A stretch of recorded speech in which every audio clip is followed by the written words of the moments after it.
Dear Miss Love, magandang araw po sa inyong lahat. Ako nga pala si Sandy, 24 na taong gulang. Nabuntis ako ng boyfriend kong si Marvin at huli ko nang nalaman na pamilyadong tao na pala siya. Sa sobrang galit ko noon, tinapat ko siya kung totoo ba na may pamilya na siya sa probinsya nila. At doon niya inamin ang katotohanan. Humingi siya sa akin ng tawad, ng pasensya, hanggang sinabi niyang hindi daw niya kayang panagutan ang anak namin. Simula nung mga nakako, hirap na ako sa buhay. Hindi lang sa pera, pati sa emosyon. Hanggang sa kung ano-ano na ring trabaho ang pinapasok ko. Iniiwan ko ang anak ko mula sa nanay ko na nasa probinsya dahil sa kinakailangan kong magtrabaho. Hindi madali ang desisyong yun, pero wala naman akong ibang choice. Kailangan kong tumayo sa sarili kong mga paa. At nung mawalan ulit ako ng trabaho, nag-end yung kontrata ko. Doon na ako napunta sa bahay nila Tita Ruth at Tito Berhel. Si Tita Ruth ang ate ng nanay ko. Siya yung tumulong sa akin nung malaman niyang hirap na ako. May kaya sila sa buhay. May sariling bahay sa isang tahimik na subdivision. Kailangan nila na mag-aalaga sa anak nila dahil busy si Tito sa negosyo, pati na rin si Tito sa trabaho. Dito ka na muna, Sandy, sabi ni Tita Ruth noon. Huwag kang mahiya ha, parang anak na rin naman kita. Doon nagsimula ang lahat. Unang araw ko sa bahay nila, ramdam ko agad ang bigat ng katahimikan. Maayos yung bahay, malinis at wala namang problema. Pero sa loob ko punong-puno ako ng takot at hiya. Hindi kasi ako sanay sa ganito. Si Tito Berhel ang unang sumalubong sa akin. Matangkad siya, moreno ang balat. Hindi siya yung tipo ng lalaking palabiro o maingay. Sandy, tanong niya. Magandang araw po, Tito. Sagot ko habang nakayuko. O siya, alam mo naman ang gagawin mo dito. Mag-aalaga kay Gino. Isipin mo na lang din bahay mo to. Mag-relax ka kapag pagod ka na, okay? Simple lang ang sinabi niya. Pero hindi ko alam kung bakit parang may kakaibang tama sa akin ang boses niya. Iniisip ko normal lang to. Bagong environment. Lumipas ang mga araw. Natutunan ko ang routine nila. Gigising ako ng maaga para asikasuhin ang bata. Magluluto, maglilinis. Si Tita Ruth ang madalas na wala. Palaging may meeting, palaging may lakad. Si Tito Berhel naman minsan work from home, minsan lalabas. At doon ko siya mas nakilala. Hindi siya madaldal na lalaki pero maalaga naman. Kapag nakikita niyang pagod na ako, kukunin niya ang bata. Kapag gabi at tahimik na ang bahay, sabay kaming kumakain o kaya naman ay nanunood ng balita. Isang gabi, habang pinapatulog ko si Gino, narinig kong nagtanong siya mula sa pintuan. Namimiss mo na ang anak mo? Napatigil ako. Hindi ko kasi inaasahang tatanungin niya yon. Opo, Tito. Araw-araw. Tumango lang siya. Magiging ayos din ang buhay mo. Hindi lahat ng sugat habang buhay masakit. Doon ko naramdaman ang unang bitak sa pader na tinayo ko sa sarili ko. Hindi ko alam kung kailan nagsimulang magbago ang tingin ko sa kanya. Siguro nung minsang nagkasakit ang bata at hindi umuwi si Tita Ruth. Si Tito Berhel ang tumulong sa akin buong gabi. Siya ang nagpunas ng noo ni Gino. Siya ang nagbubuhat kapag ayaw nitong kumalma at iyak ng iyak. Okay lang yan, Sandy. Kaya nga ako nandito para tulungan ka. Sa mga salitang yon, para bang may yumayakap sa puso ko. Alam kong mali. Alam kong may asawa siya. Alam kong tito ko siya kahit sa papel lang. Kaya pilit kong nilalayo ang sarili ko. Hindi nga ako tumatagal sa sala kapag nandun siya. Na hindi nga ako tumitingin ng diretsyo. Pero mahirap. Lalo na kapag nararamdaman mong may nakatingin sa'yo.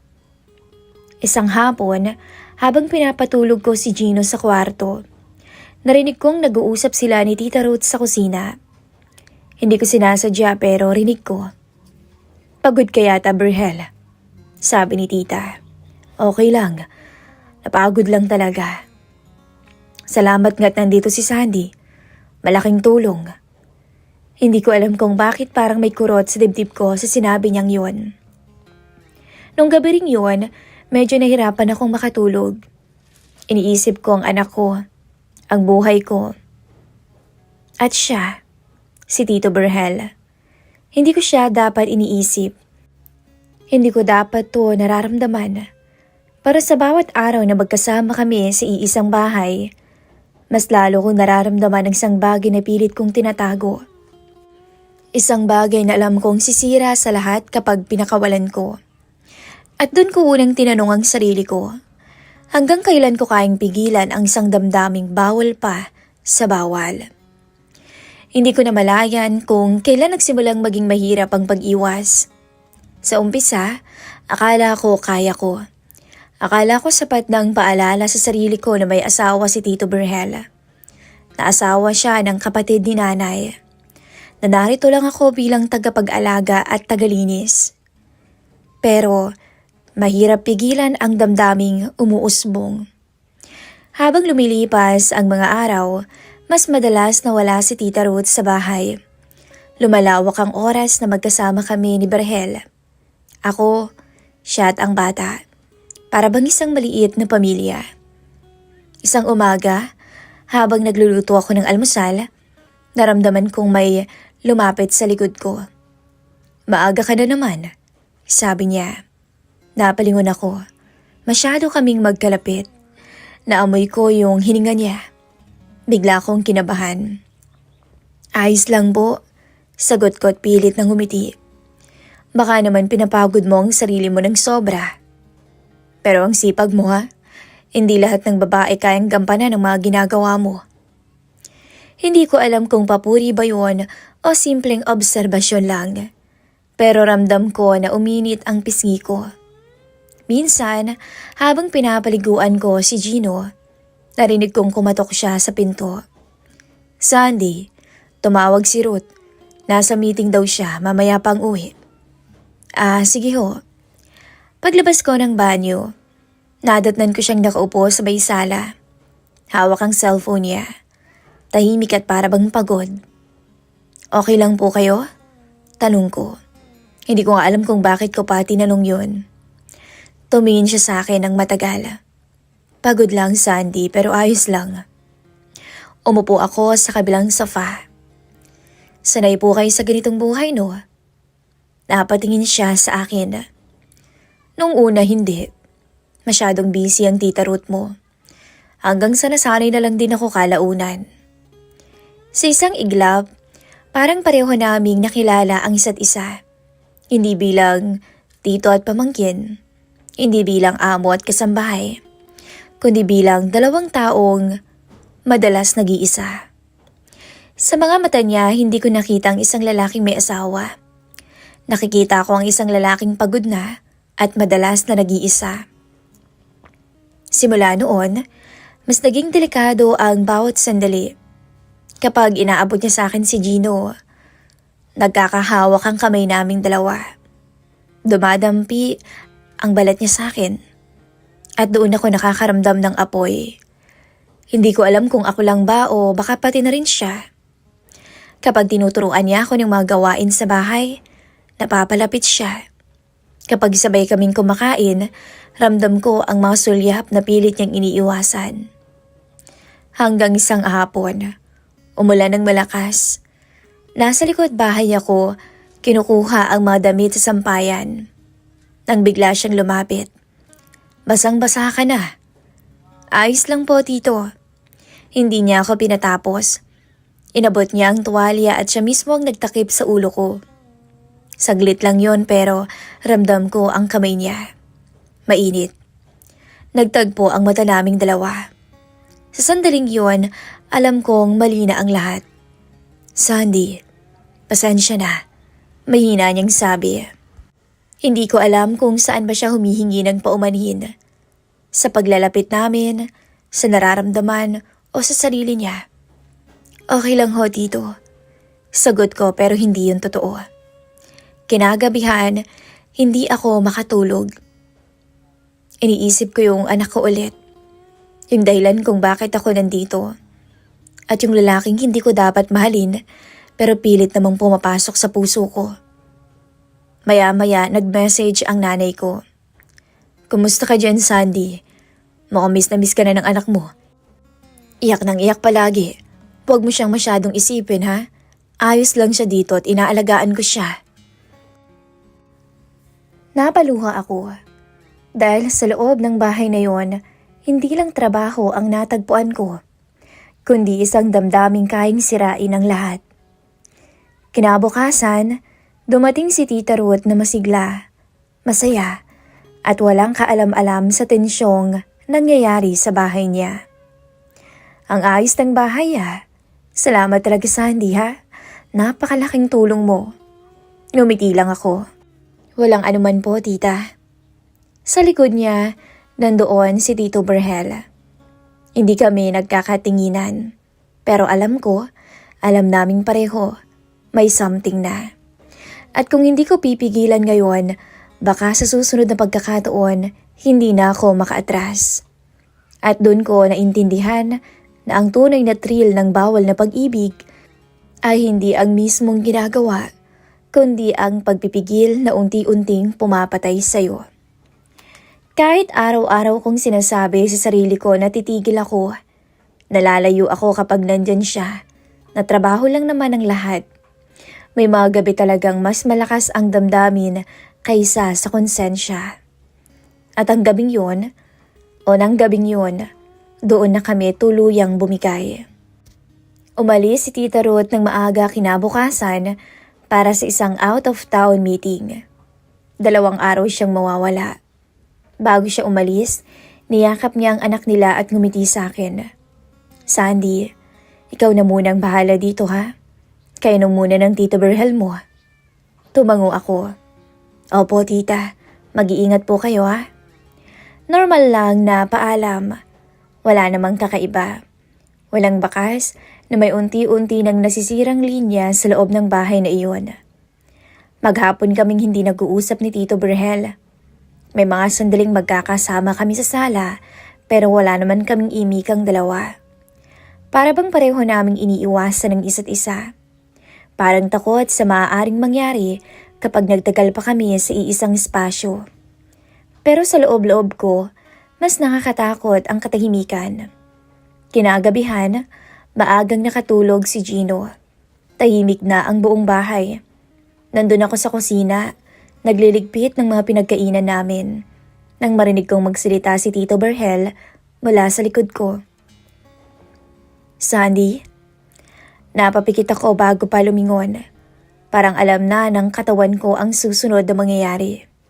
Po, sagot ko na pilit pinapatatag ang boses. Pwede ba tayo mag-usap? Isang simpleng tanong pero alam kong hindi yun simpleng usapan. Tumango ako. Wala na akong lakas para tumanggi. Umupo kami sa may sala. Magkalayo. Pero ramdam ko ang bigat ng presensya niya. Matagal siyang hindi nagsalita. Parang hinahanap ang tamang salita. O baka wala talagang tamang salita para sa sitwasyon namin. Alam kong mali. Sabi niya sa wakas. Nanikip ang dibdib ko noon. Gusto kong marinig mismo sa'yo. May nararamdaman ka rin ba? Doon ako napahinga ng malalim. Pagod na rin naman akong magpanggap. Pagod na rin akong itago ang katotohanan sa sarili ko. Natatakot ko ako, Tito. Pag-amin ko. Matagal ko na hong hindi nararamdaman ng ganito. Single mom ako. Sanay akong maging matatag. Sanay akong walang sinasandalan. Tapos, dumating kayo. Dugtong ko. At hindi ko na malayan na unti-unti na kayong pumapasok sa puso ko. Dahan-dahan siyang lumapit. At ako, hindi ako umatras. Sandy, mahina niyang sabi. Hindi ko rin sinasadya. pero hindi ko rin kayang itanggi. Nagtagpo ang mga mata namin. Wala nang takas, wala nang dahilan, at wala nang pader. At doon, sa katahimikan ng gabing yun, hinawakan niya ang kamay ko. Para kaming dalawang taong matagal nang naghahanap ng pahinga sa isa't isa. Dahan-dahan niya akong hinila papalapit at ramdam na ramdam ko ang tibok ng puso niya. Ramdam ko ang sarili ko na nanginginig at nang yakapin niya ako, Miss Love, doon na ako tuluyang bumigay. Hindi ko na inisip si Tita Ruth. Hindi ko na inisip ang mangyayari bukas. Ang alam ko lang ng mga sandaling iyon, may taong yumakap sa akin, hindi bilang kasambahay, hindi bilang pamangkin, kundi bilang isang babae na may damdamin. Sa bawat pagdampi ng labi naming dalawa, kakaibang apoy ang nararamdaman ko. At sa bawat haplos, lalo akong nahuhulog. Maya-maya'y namalayan ko na lang na nasa kwarto na nila kami, magkayakap habang pinupunan ang pangangailangan ng isa't isa. Pagkatapos noon, magkatabi kaming nakahiga.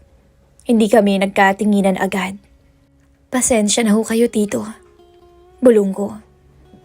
Wala kang dapat ihingi ng pasensya dahil hindi ko naman pinagsisisihan ang nangyari sa atin. Natawa ako ng mahina kahit may luha sa mga mata. Lumipas ang oras, bumalik ako sa kwarto ko. Pero hindi agad ako makatulog. Nakahiga ako at nakatitig sa kisame. Iniisip kung paano nagbago ang lahat sa loob ng isang gabi. Kinabukasan, parang bulto ang pakiramdam ko sa sarili kong katawan. Gumalaw ako sa bahay na parang walang nangyari. Nagluto at naglinis. Inalagaan ng bata. Si Tito Berhel, ganun din. Pero sa bawat sulyap, sa bawat sandaling magkakalapit kaming dalawa, alam naming pareho na hindi na kami katulad ng dati. Alam kong hindi yun isang beses lang. At ang mas nakakatakot, paano kung hanap-hanapin ko siya? Paano kung hanap-hanapin ko ang isang bagay na kailanman ay hindi pwedeng maging akin? Hindi ko na matandaan kung kailan nagsimulang maging normal ang lahat.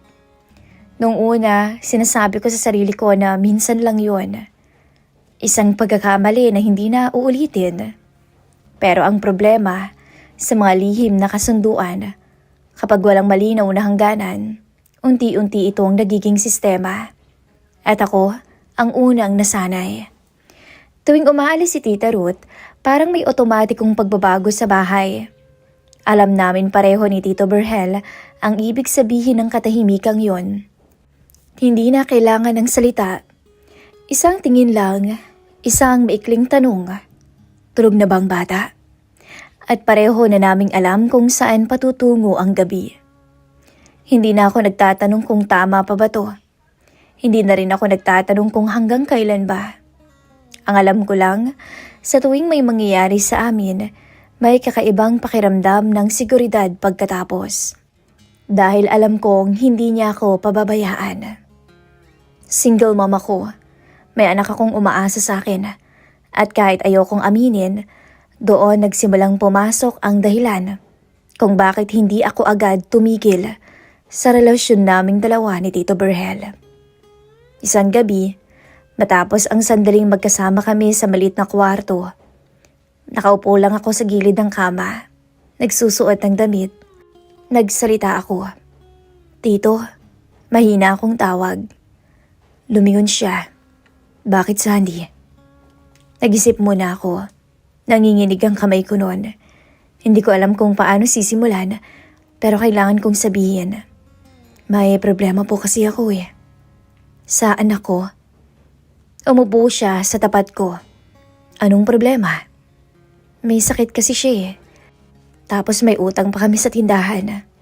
Nahihirapan po kasi akong pagkasyahin yung sahod. Natahimik siya. Hindi siya sumagot kaagad. Doon ako kinabahan. Baka mali.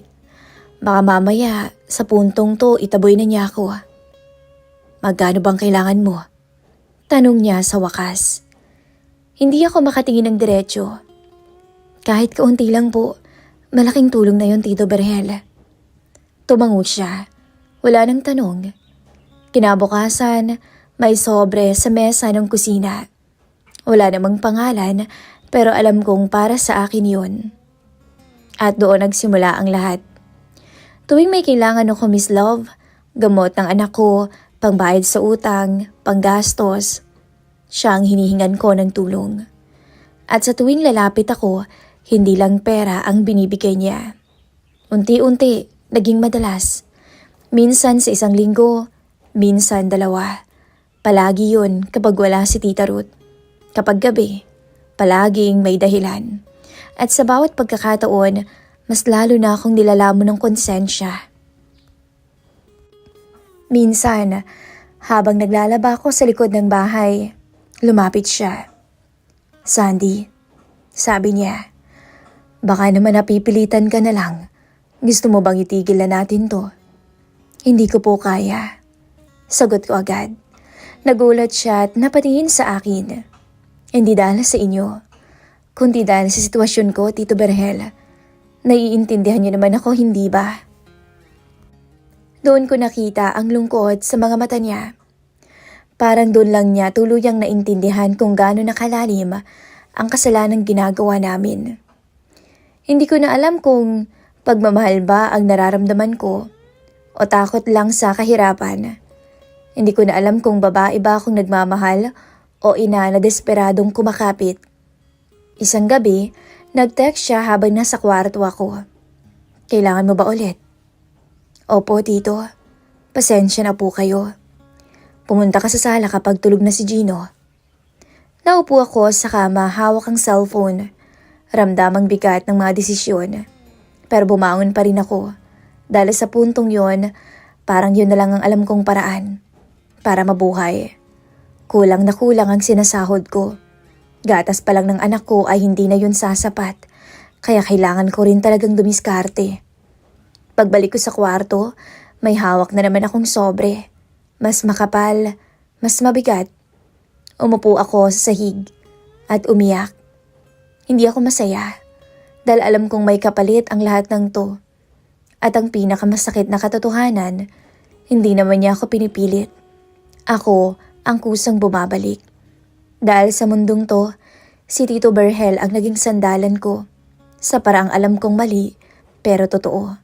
At sa bawat gabing nauulit ang lahat, mas lalo kong nararamdaman na hindi ito matatapos ng walang masasaktan. At mas nakakatakot o mas natatakot ako sa tanong na unti-unting sumusulpot sa isip ko. Hanggang kailan ko naman kayang ibenta ang katahimikan ng konsensya ko kapalit ng pera. Hanggang sa dumating, Miss Love, ang kinakatakutan kong sandali. Hindi pala kailangang mahuli kayo sa akto. Minsan, sapat na ang cellphone. Isang mensahe, isang larawan na hindi ko dapat pinadala. Nagsimula ang lahat sa isang umaga na akala ko ay normal lang. Nag-aalmusal kami nung lahat sa kusina. Nandun si Tita Ruth, pero may kakaiba sa kilos niya. Hindi siya nagsasalita at sobrang tahimik niya. Hindi niya tinitignan si Tito Berhel at ako hindi niya ako binabati. Ramdam na ramdam ko noon ang bigat sa loob ng bahay. Akala ko noon pagod lang siya. Hanggang sa maya-maya, matapos akong maghugas, bigla niyang sinabi o tinawag ang pangalan ko. Sandy. Napatingin ako. Nanginginig ang kamay ko noon habang hawak ang kutsara. Pumasok ko sa kwarto namin pagkatapos niyan. Hindi yun pakiusap. Utos yun. Sumunod naman ako nung matapos ako. Sa bawat hakbang papasok, parang may humihila pababa sa dibdib ko. At pagpasok ko, nakita ko siyang nakaupo sa gilid ng kama. Hawak niya ang cellphone ni Tito Berhel. Bukas ang screen noon. At doon ko nakita ang katapusan ng lahat. Mga larawang hindi naman lantad. Pero bastos sa paningin ng iba. Malinaw. Mga kuhang ako lang ang nakakaalam kung para kanino. Mga larawang pinapadala ko sa asawa niya. Sa lalaking tinatawag kong sandalan ko. Gusto mo bang ipaliwanag to, Sandy? Tanong niya, nanginginig ang boses niya. Hindi na ako nakapagsalita. Wala nang paliwanag na sapat. Wala nang dahilan na tatanggapin. Matagal na ba to? Tanong niya ulit. Hindi ako sumagot. Isang malutong na tawa ang lumabas sa bibig niya. Hindi masaya, hindi galit, kundi wasak. Sa bahay ko, Sandy? Sabi niya, sa harap ng anak ko. Sa likod ko? Lumuhod ako, hindi dahil nag-iinarte ako, kundi dahil biglang nawala ang lakas ng mga tuhod ko. Tita Ruth, patawad ho. Tumayo siya at nilagpasan niya ako na parang wala akong halaga. Lumabas ka, Sandy, sabi niya. At simula ngayon, wala kang lugar sa bahay na to. Maya-maya biglang lumabas si Tito Barhel sa banyo nila. Alam kong alam na niya. Kita ko sa mukha niya ang takot at pagsisisi. Ruth, tawag niya. Isang sampal ang sinagot ni Tita Ruth sa kanya. Hinding-hindi ko makakalimutan ang mga oras na yon. Huwag mo kong tatawagin. At huwag na huwag mo kong hahawakan. Sigaw niya. Pareho ninyo akong niloloko. Pareho ninyo akong winawasak. Hindi na niya ako tinitigan ulit. Para na akong multo sa harapan niya. Pinag-impake niya ako agad sa loob ng 30 minuto. Walang sigawan na naganap. Pero mas masakit pala kapag tahimik ang galit. Paglabas ko, nagpunta na agad ako sa sakayan. Sakay ng jeep, bitbit ang isang bag at ang bigat ng buong pagkatao ko. Umiiyak ako sa gitna ng biyahe. Hindi alintana kung may makakakita. Wala na akong babalikan pa. Kinagabihan, nag-text si Tito Barhel. Patawad, Sandy. Hindi kita naprotektahan. Pasensya na po sa lahat-lahat dito. Pasensya ka na kung nasira ko kayo ni tita. Lumipas ang mga araw na punong-puno ng kahihiyan. Nagalit sa akin si nanay. May mga kamag-anak na tumalikod. May mga kaibigang nagme-message sa akin kung ano bang nangyari. At maraming mga bulong-bulungan sa likod ko. Naramdam ko kahit hindi ko naririnig. Pero sa gitna ng lahat, may isang malinaw na katotohanan akong hinarap.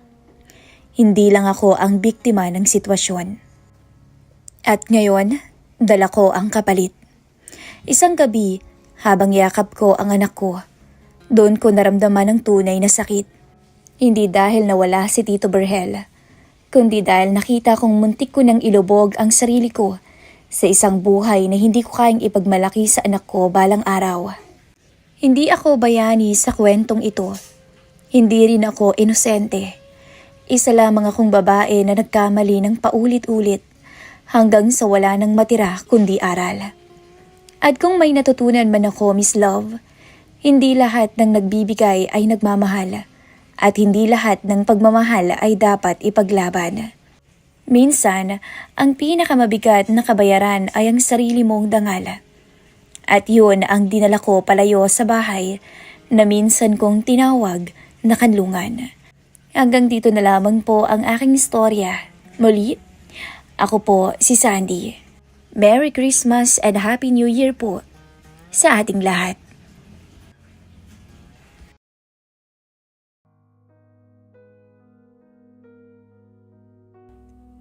Ewan ko ho ba kay Sir Ma'am? Ang ganda-ganda na nga ninyo. Nagawa pa kayong ipagpalit sa babaeng hindi naman kagandahan. Kung ako lang talaga siya, siguro hindi na kita pakakawalan pa. Kung tutuusin, napakaswerte nga niya sa inyo. Bukod sa maganda napaka-sexy pa. Kung pwede ko nga lang siyang gantihan dati ginawa ko na. Gusto niyo ho ba, madam? Meron akong alam na ibang paraan. Yun ay kung papayag ka. Kung hindi niyo ho kasi na itatanong, hindi lang ako sa trabaho magaling. Nang dahil sa foreman ng asawa ko, ay natuklasan ko ang relasyon nilang dalawa ng kanyang sekretary. Nalaman ko kay Dante na matagal na palang may relasyon ang aking asawa at si Mildred. Doon ko nagawang pumatol sa foreman na si Dante. Dahil sa galit ko sa aking mister, ay naglasing ako at ibinigay ang sarili dito. Ng mga oras na iyon, isa lang ang nasa isip ko. Walang-wala pala ang mister ko pagdating kay Dante. Si Byron lang kasi ang naging unang lalaki sa buhay ko, kaya't hindi ko talaga akalain na mababaliw pala ako sa foreman niya. Magandang araw po sa inyong lahat. Ako nga pala si Clara, isang housewife at may isang anak na nag-aaral pa lang sa elementary. 32 years old. Halos 7 taon na rin kaming kasal ng asawa kong si Byron. Hindi niya po tunay na pangalan. Graduate ako ng kursong accountancy. Kaya naman kahit nasa bahay lamang ako, ay nakakagawa pa rin ako ng paraan para magkaroon ng sarili kong pera. Nang sa ganoon ay hindi ko inaasa sa kinikita ng mister ko ang lahat ng aking pangangailangan.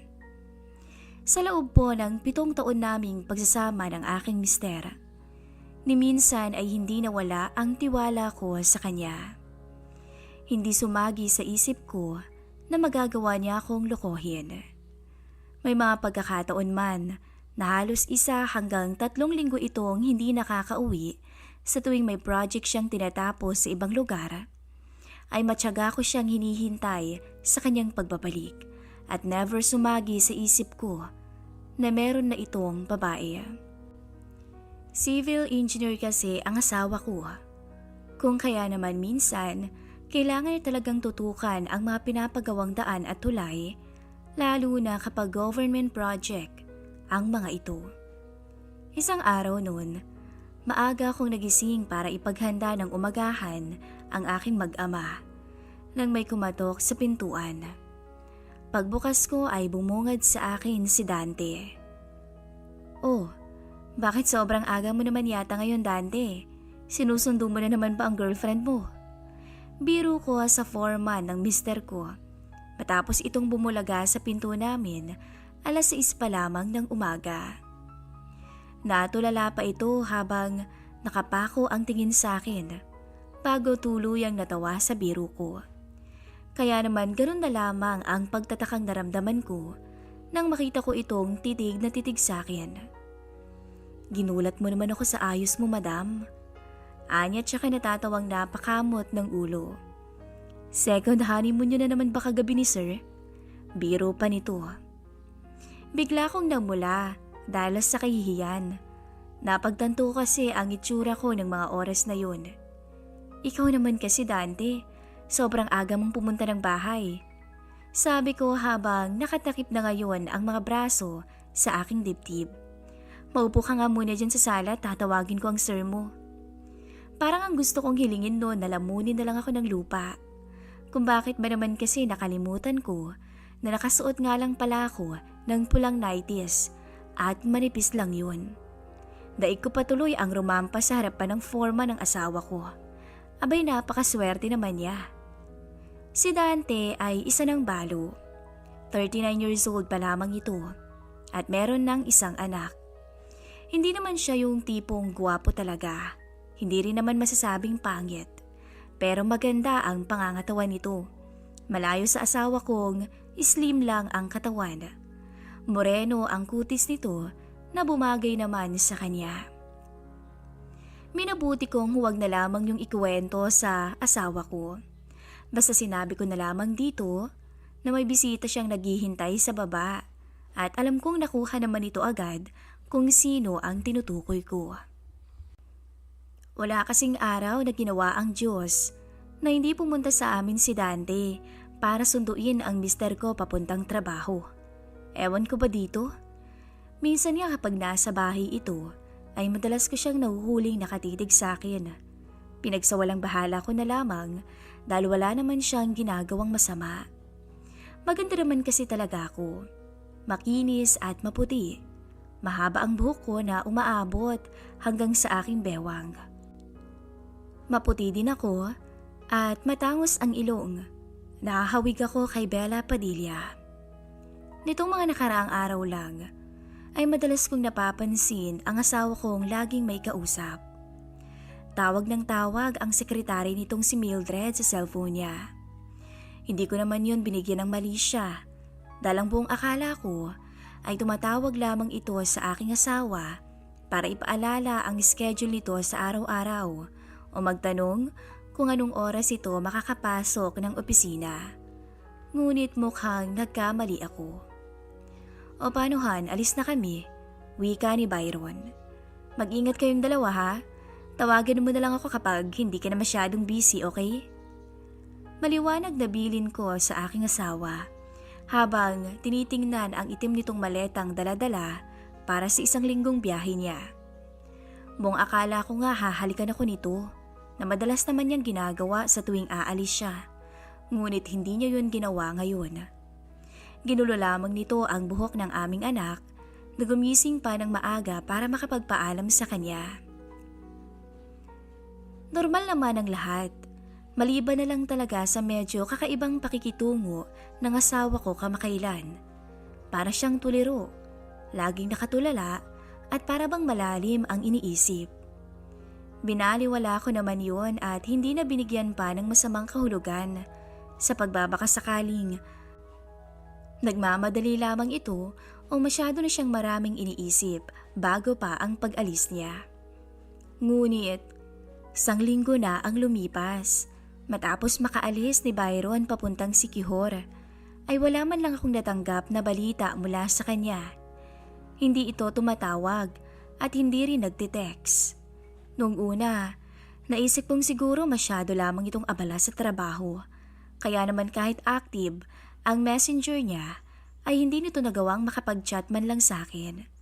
Ngunit alam ko naman sa sarili ko na hindi na ito tama, na may mali na.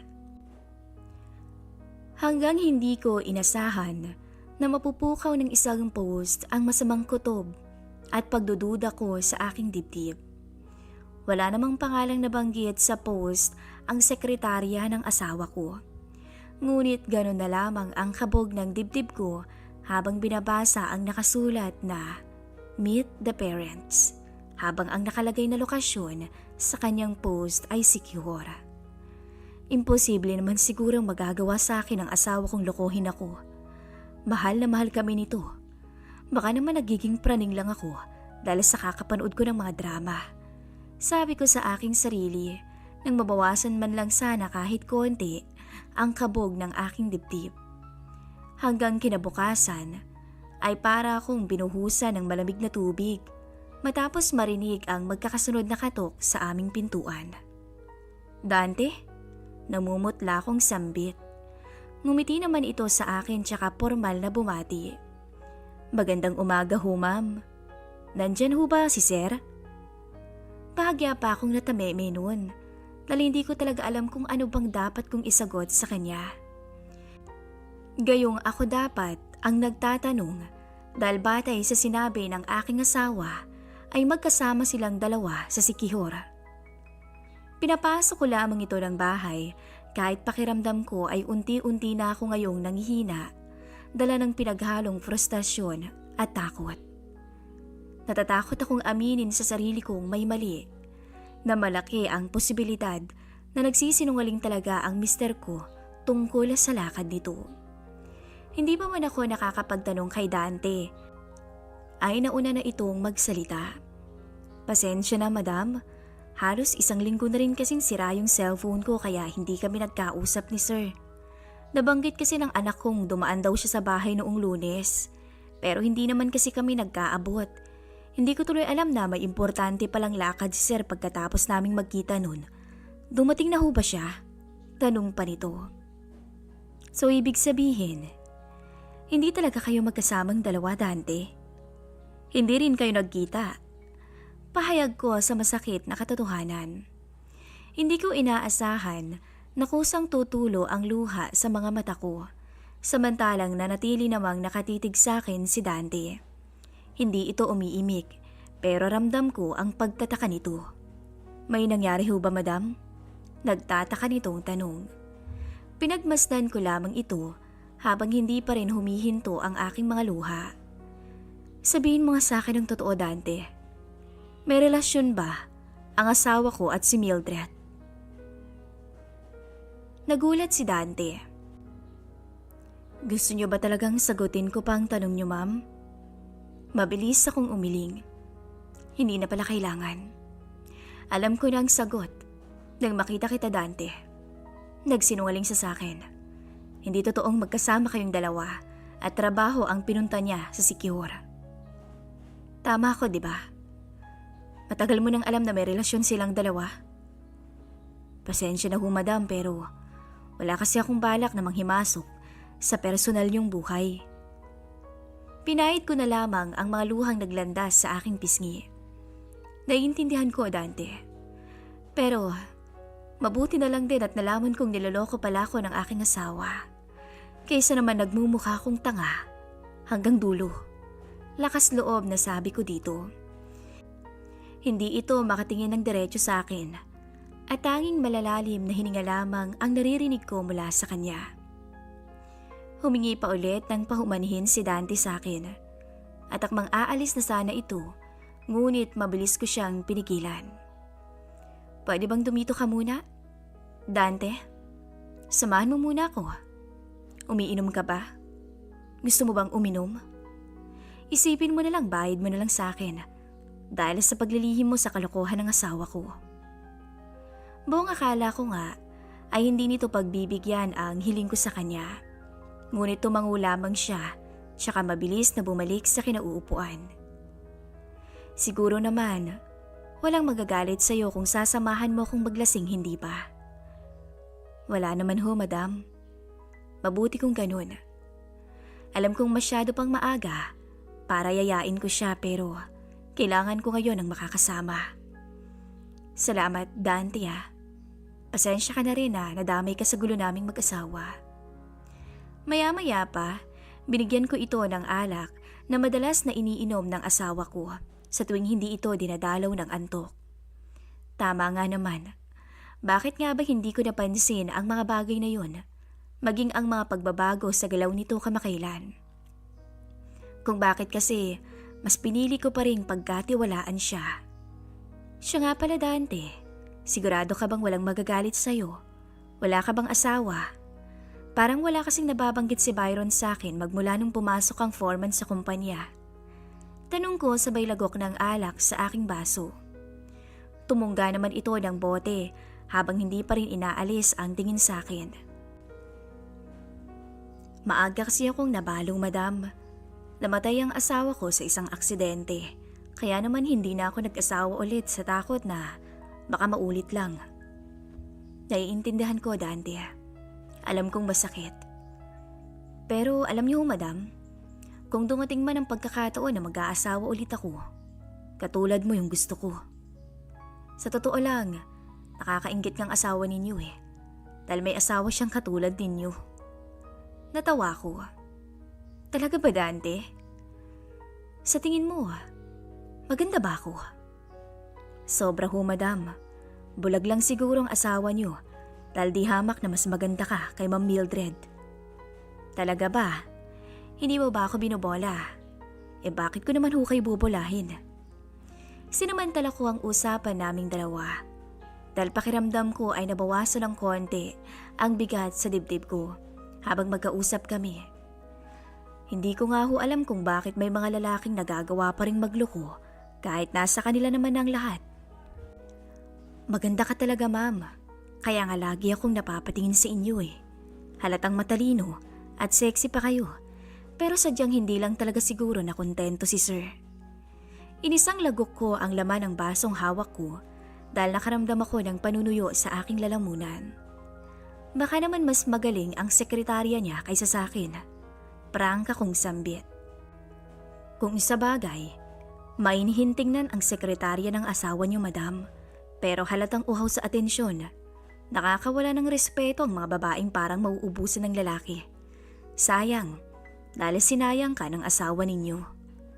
Mataas na ang sikat ng araw habang magkausap kaming dalawa.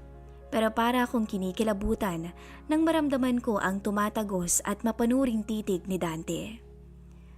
Kung pwede ko nga lang sana siyang gantihan, baka ginawa ko na, Dante. Nang mga sandaling yun, hindi ko na naitago ang galit na nararamdaman ko. Alam kong nakita din nitong napakuyom ang aking kamao. Pwede naman madami, kung gusto ninyo. May alam akong ibang paraan. May pilyong ngiti na ngayong nakapaskil sa kanyang muka. Marahil dahil naparami na rin ang nainom naming dalawa. Ang tanong lang, kaya mo ba madam? Masyado kang mabait at loyal sa mister mo. Kunot noo ko lamang siyang tinitikan. Hinahamon mo ba ako, Dante? Inilapag nito ang hawak na bote hanggang sa napailing na lamang ako nang lumapit siya sa akin. Mabait namang boss ang asawa niyo, madam. Kaya na minsan, hindi ko talaga naisip na manghimasok sa personal na buhay niya. Pero siya naman na kasi mismo ang gumawa ng paraan para malaman mo ang kalokohang ginagawa niya. Payag ka bang gantihan siya? Gamit ako? Naramdaman kong lumapat sa pisngi ko ang kamay ni Dante, kaya nagpatianod na lamang ako. Sinayang kanya, pero hindi pa naman huli ang lahat eh. Anito habang nakatitig ng diretsyo sa mga mata ko. Marahan naman akong tumango. Pakiramdam ko, tuluyan akong nilukob ng kalasingan sa harapan nito. Tama, hindi pa huli para gumanti. Natawa ko pang sabi nang mabilis naman itong sinang-ayunan. Hanggang maya-maya lamang ay lumapat ang labi ni Dante sa akin. Nagkasundo kaming dalawa ni Dante.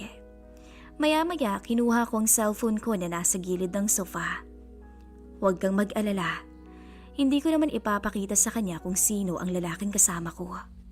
Sabi ko na lang na may ngiti sa labi. Hindi ko naman masisikmura kung mawawalan ka ng trabaho pagkatapos. At kahit alam kong hindi pa rin tama ang gagawin naming dalawa ni Dante, ay hindi ako huminto. Sumandal ako sa malapad nitong dibdib. Ni minsan talaga, hindi pumasok sa isipan ko na lolokohin ako ng asawa ko. Ganun kalaki ang tiwalang binigay ko sa kanya. Alam kong may sinabi sa akin si Dante, ngunit hindi ko iyon naintindihan dahil mas natuon na ang atensyon ko sa kanyang labi. Wala nang atrasan, madama. Tumango lamang ako sa harapan nito. Alam ko, kaya ayokong tumutol kahit alam kong mali. Matapos noon, ay muli kong naramdaman ang nag-aalab na halik ni Dante. Kinakapos na ako ng hininga na lalong nagpahina ng aking tuhod, pero tuluyan na akong tinakasan ng katinuan. Walang ibang laman ang isip ko ng mga oras na iyon kung hindi ang makaganti. Kaya mabilis kong inabot ang cellphone ko tsaka kinunan ng litrato ang ginagawa naming dalawa ni Dante. Hindi kita ang mukha mo. Sabi ko pa kahit namumungay na ang mga mata ko. Hanggang sa nabigla na lamang ako nang inagaw ni Dante ang cellphone at siya na mismo ang nagpadala ng litrato namin sa aking asawa. May kaba akong naramdaman nung una, pero napalitan din yun ng isang ngiting hindi ko maipaliwanag. Hindi ko alam kung napangiti ba ako dahil masaya akong nakaganti kahit papaano, o mas lalo lamang akong nilamon ng galit at sakit na nararamdaman ko. Maya-maya lang ay tuluyan na kaming natangay na dalawa ni Dante. At sa unang pagkakataon, nagpaangkin ako sa hindi ko asawa at mismong sa sofa pa namin. Mabuti na nga lamang at malawak ito dahil kung hindi, baka kanina pa kami nalaglag. Ilang oras pa ang lumipas ay tuluyan kaming nakontentong dalawa. Bandang hapon ay naalimpungatan na lamang ako dahil sa sunod-sunod na pagkatok mula sa labas ng kwarto naming mag-asawa. Hindi kasi kami natapos sa sofa ni Dante.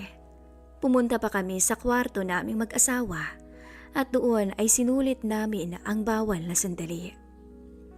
Umalis din naman si Dante pagkatapos. Buong akala ko bumalik na nang wala sa oras si Byron. Ngunit ang anak pala namin na galing sa eskwelahan ang umuwi. Medyo masakit man ang ulo at katawan ko mula sa nangyari. Ngunit mahigpit na napayakap ako sa aking anak na wala man lamang kaalam-alam sa ginawa ng kanyang ina at ng kanyang ama. Gusto kong ipaliwanag sa kanya ang lahat, ngunit hindi ko naman alam kung papaano. Hanggang sa humingi na lamang ako ng tawad dito dahil na rin sa pagkakamaling nagawa ko. Naging marupok kasi ako at hinayaan kong kainin ako ng galit na nararamdaman ko kanina. Hanggang sa naramdaman ko na lamang na niyakap ako nito pabalik. May problema ho ba, Mama? Anya na mas lalong nagpadurog sa aking puso. Gusto kong magsinungaling at sabihing nagdadrama lang ako na hindi kailanman mabubuwag ang kinalakihan nitong kompletong pamilya. Pero kahit hindi ko pala sabihin ang totoo, ay masasaktan pa rin pala ang anak ko mula sa desisyong gagawin ni Byron. Makalipas kasi ang 2 linggo, ay umuwi si Byron at inamin niya mismo sa harapan naming mag-ina na mayroon siyang kabit at mas pinipili niya ito kaysa sa amin. Tama po, iniwan kami ng asawa ko at sumama na kay Mildred. Masakit marinig ang katotohanan pero ginawa ko ang lahat ng makakaya ko upang magpakatatag ng mga oras na iyon. Lalo na nung tuluyang hinakot ni Byron ang mga gamit niya. Hindi naging madali pero iniisip ko na lamang na mayroon akong anak na umaasa sa akin at kailangan niya ng inang hindi siya ipagpapalit kahit kanino. Sabihin bang nagawa kong gumanti sa asawa ko sa pamamagitan ng forma nito ay wala naman yung naging epekto. Hindi man lamang kasi nasin ni Byron ang sinend kong litrato kaya binura ko na lamang yun. 2 buwan ang lumipas mula nang kami iwanan niya. Nakatanggap ako ng chat mula sa kanya at kinukumusta kaming mag-ina. Nung mabasa ko yun, agad ko rin itong binura dahil simula nang iwan niya kaming mag-ina, ay tuluyan ko na rin siyang binura sa buhay namin ng anak ko. Sa huli, ipinangako ko na lamang sa sarili kong hindi na ako muling kukuha ng batong ipupukpok sa aking ulo. Mas mabuti pang pagtuunan ko ng pansin ang anak ko at gumawa na lamang ng paraan para mabigyan ito ng magandang kinabukasan. Kung tungkol naman kay Dante, ay nakakausap ko pa rin naman to. At batay sa huli naming chat, ay nasa probinsya na nila ito matapos siyang matanggal sa trabaho. Muli ay ito po ang aking kwento. Nagmamahal, Clara.